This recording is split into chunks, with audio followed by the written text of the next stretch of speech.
So there's been quite the commotion about another Unreal Engine 5 game that, once again, is listing obscene system requirements.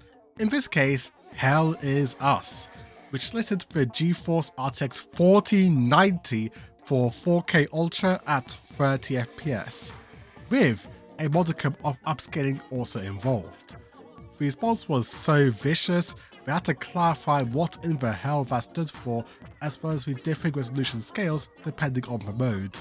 Oh yeah, this game uses upscaling in every mode, including Ultra. Luckily, they released a demo which allowed us to try out what the hell is us, what the hell is this game's performance like. In this video, I will be testing two vastly different performance benches. My RTX 3050 gaming laptop with only 4 gigs of VRAM, which should serve as a warning to those with similarly powered GPUs like the GTX 1650 Super. I'll also be rolling out my newly updated personal PC, now featuring the GeForce RTX 5080, and that's it in terms of performance changes. The budget laptop will be tested at 1080p and the very high desktop at 1440p. I'll also raise TSR resolution scale on both to 100% when applicable. Interestingly, the game defaulted to medium settings, which includes the resolution scaling based off TSR. I raised the res scale back up to 100% and changed the settings to low. I have to say, when they mean low settings, they really do mean low. I haven't seen shadows so jagged in a while. The opening cutscene is mercifully locked at 30 FPS, so right now performance isn't so bad.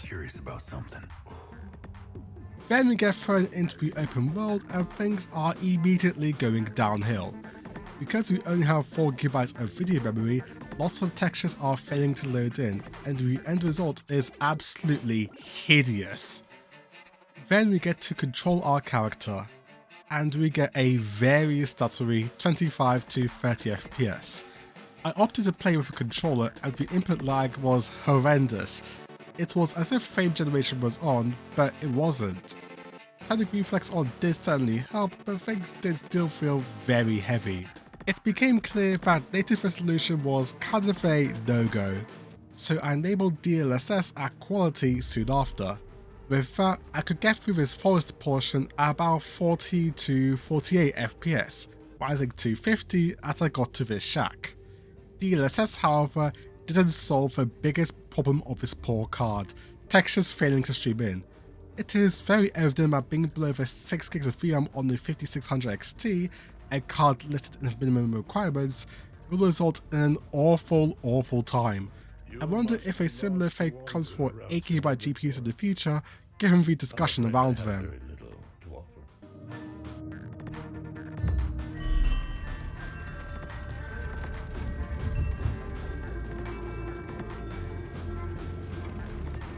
Yeah, I think I had enough of staring at non-existent tree textures. Let's move on to a 5080 desktop to see what a £2,400 system can achieve in this title. The game defaulted us to very high at 1440p. The only change I made was setting the 3D resolution to 100% and then I jumped back in.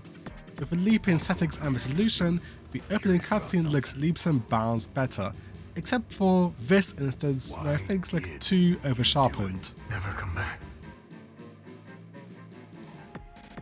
And then the game crashed.